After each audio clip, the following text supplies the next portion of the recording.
Angela Merkel issued a stark warning to the UK at the outset of Brexit negotiations, claiming that if the country moved to restrict EU immigration or implemented strict border checks, it would pay the price, unearthed reports reveal.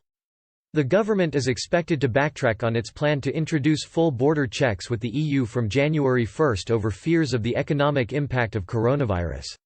In February, Cabinet Office Minister Michael Gove said imports from the EU would have been subject to the same customs and regulatory checks as those coming from the rest of the world.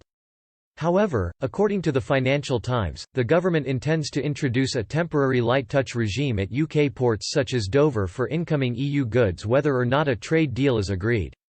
Mr. Gove is expected to make an announcement later today. A government source said, "We recognise the impact that coronavirus has had on UK businesses, and as we take back control of our laws and our borders at the end of this year, we will take a pragmatic and flexible approach to help business adjust to the changes and opportunities of being outside the single market and the customs union." The news was immediately criticised by Brexit Party leader Nigel Farage, who accused the government of betrayal on Twitter and claimed it is a very bad sign. Even though Downing Street blamed the coronavirus crisis for the backtracking, unearthed reports suggest the UK might have started caving in to EU's demands in order to strike a trade deal.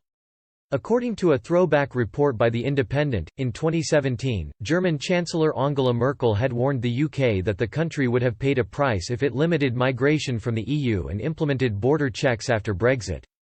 At an assembly of labour representatives from the G20 industrialised countries in Berlin, Ms. Merkel said, "This is not meant maliciously, but you cannot have all of the good things and then say there's a limit of 100,000 or 200,000 EU citizens allowed to enter the UK. That won't work. At that point, we'll have to think about which restrictions we make on the European side to compensate for that."